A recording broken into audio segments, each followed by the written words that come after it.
ug ang tanan nga buhi ug nagtuo kanako dili na gayud mamatay. Motuo ba ikaw nini?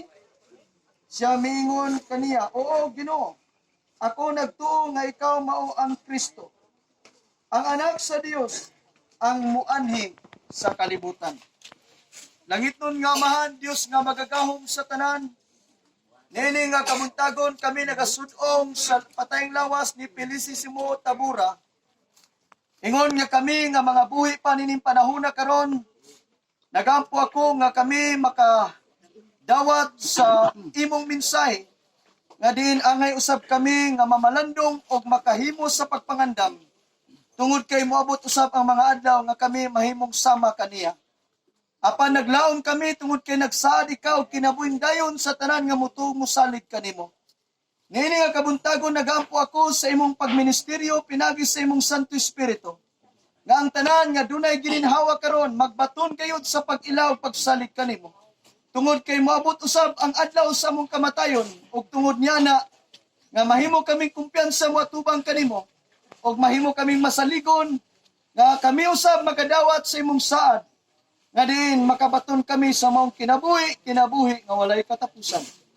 Nagampo ako sa imong langiton nga bendisyon. Nga nining orasa ikaw magati kontrol sa mong taliwala. Nga diin walay masayang, walay mausik sa mga binhi sa imong pulong. Matanom kini sa matag kasing-kasing. Kaya tanan akong gihalad kanimo, gitugyan kanimo ang tanan dares sa among mga oras. Kini akong gipangayo, gipasalamatan sa kamahal sa kadako sa pangalan ni Kristo nga among Ginoo ug manluluwas. Ang tanan yung amen. Na mga higala, dapat nato nga tagaag dakong importansya ang mensahe sa Dios tungod kay ang nagsaad nini mao ang Dios. Nga din mingon siya, si Kristo mingon gayud mismo nga siya ang pagkabanha ug ang kinabuhi. Ang tanan mo tuog mosalig kaniya bisan siya mamatay, mabuhi siya. Makaigsunan, mituo ba ikaw nga human aning kinabuhi nato karon? Wala ko nasayod kanus at akutob. Apan gikinanglan masayod ka mintras buhi pa. Nga kung mamatay ikaw, angayan kang mudawat sa mong saad ni Kristo. Nga mong kinabuhi, nga walay katapusan. Ang pagbaton sa mong saad, mao karon nga buhi pa ka. Tungod kay unsaon nimo pagsalig sa Dios kung kawad-an na kinabuhi. So meaning, ang pagpangandam karon nga buhi pa, nga mahimo nato ang pagdangop kaniya, ang paghinulsol sa atong mga kapakyasan. Nga di nasayod kita nga ang rason nga siya namatay sa ibabaw sa Kalbaryo sa cross. Aron nga ang imong sala ug akong sala iyang gilukat. Siya ang nahimong ransom sa atong mga sala. Kay napriso kita sa maong sala makaigsunan. Apan si Kristo ang naghatag kanatong kagawasan. Busa nga angayan siyang tuwan. Busa ignon ko ikaw. Mintras buhi pa ikaw, tuwi si Kristo.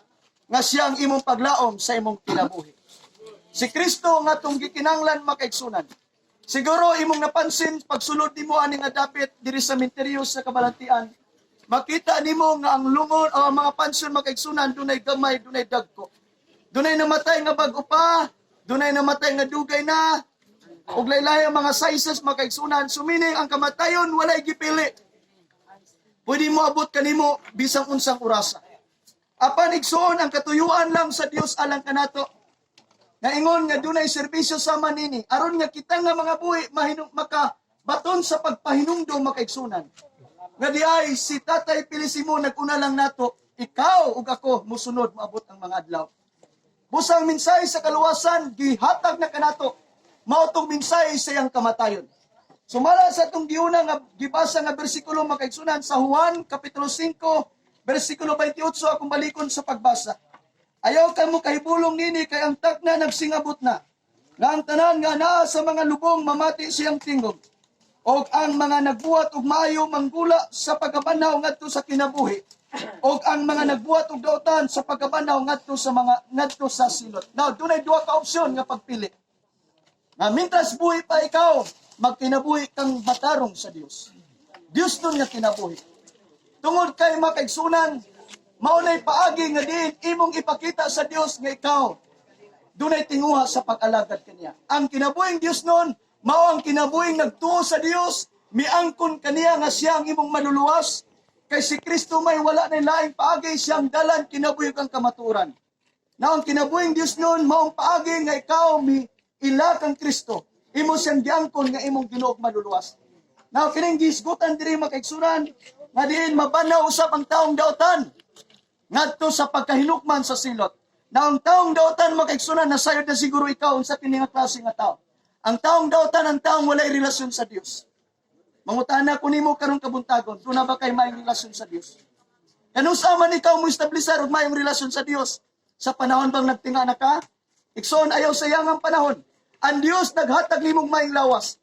Ang Dios naghatag nimo og kusog, naghatag nimo pagkaon tanan nga atong gikinahanglan. Ang ato rayo ikabalos makaigsunan. Nga diin ingon nga si Kristo ang buktong anak sa amahan, gihatag, gipadala alang kanimo. Angayan siyang dawaton, angayan siyang tuan, angayan siyang alagaron. Si Kristo mismo mingon, ako ang pagkabanhaw kang kinabuhi. Si bisan kinsang mosalig kanako, dili malaglag. Apan may kinabuhing walay katapusan. Na kung dili na to siya ilhon nga atong Ginoo ug atong agalon, na magpabilin ang kinabuhing daotan sa imong kinabuhi. Buot ba ikaw maadtong langit? Ikson ang imong gikinanglan, dili lang kay reliyon. Ang imong gikinanglan si Kristo. Asa man ikaw karon nga dapit, ikson ang Bible nag-ingon sa Roma 10 versikulo 9, if you confess with your mouth that Jesus is Lord and believe with all your heart that Jesus raised from the grave, then you shall be saved. Ang pag-ilani mo sa Dios dili lang tumoy sa dila. Ikinahanglan gikan sa imong kasintasan. Kung isukid nimo sa imong dila nga si Jesus sa imong Ginoo, meaning sa imong agalon. Kung mayong gali kag agalon, kung nanarbaho ka sa usa ka panimalay, imong buhaton ang tanang maayo, malipay lang ang imong agalon. Ngano diay hindi nato lipayon na Dios. Lipayon na tong Dios samtang mahimo pa nato. Ang paglipay sa Dios simple lang ihalad ang imong kinabuhi. Lawas, kalag ug espiritu. Kay gisaaran nagkinabuhi nga walay katapusan. Templo ka sa Holy Spirit. Ayaw gupa ang imong lawas, ialagad na sa Dios. Kung manghulam kag sundang makaigsunan, bagong bait, iuli nimo nga puros na gibang. Unsa kay bation nimo kung ikaw may tagyan ng sundangan? So busa makaigsunan, kung unsay may tabo sa tong kinabuhi, importante nga nakaalagad kita sa Dios sa maayong pag-alagad. Na magampo ko makaigsunan, kung buot ikaw muban kanako ini nga pagampo, buhata sa kinasingkasing, mubula nga pagampo makaigsunan, ihalad nato atong kinabuhi. Surrender nato atong kinabuhi. Kung dunay gitawag na stukhang, meaning mga surrenderies, kay nakasala sa gobyerno, kita usab nakasala sa Dios. Kitang tanan nakasala sa Dios. Ako kang i-challenge nga maga-surrender kita sa Dios pinagi ni nga pagampo. Iisa nato atong mga kamot ug uban kanako ni nga pagampo. Ayaw ka ulang makaigsunan, buhata sa kinasingkasing, magampo ako, ikaw magasabat kanako. Langit nun nga amahan, Dios nga magagahom sa tanan. Salamat sa mensahe sa kaluwasan. Mituo ako na si Kristo nagantos, namatay, gilubong, o nabanhaw.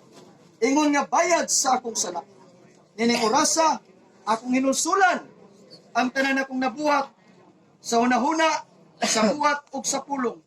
Ingon man ang tanang sala, gikan sa akong kaliwatan. Nining orasa, Ginoong Hesukristo, hinluy ako, pinagi sa dugo, nga giula, ibabaw sa krus. Himo akong putli, ako kang giangkon, nga akong Ginoo, Hari, Diyos akong kinabuhi.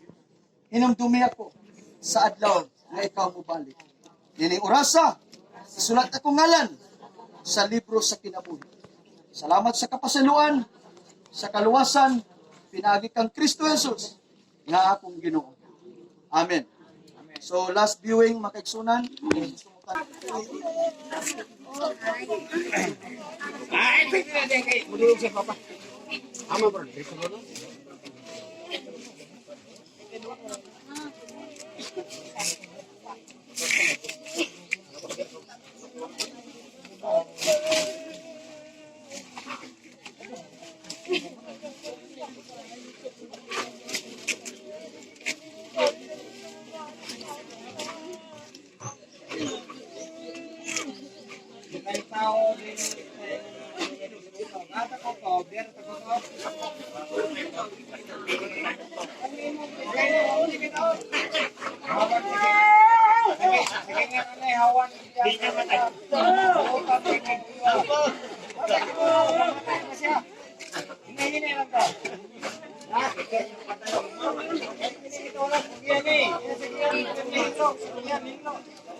Kay kung kita nagtuo nga si Kristo namatay o nabanhaw, mausab sila nga nangamatay.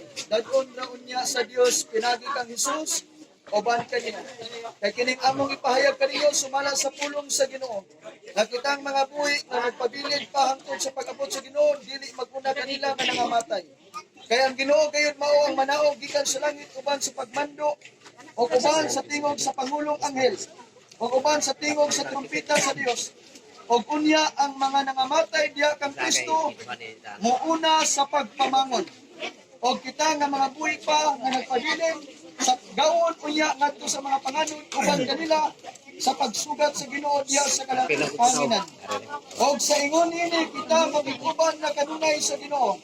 Busa nipayan ninyo ang usag-usa pinaagi sa mga pulong. Magampo kita amahan. Akong gihalad kanimo si Felicissimo Tayumpo Tabura.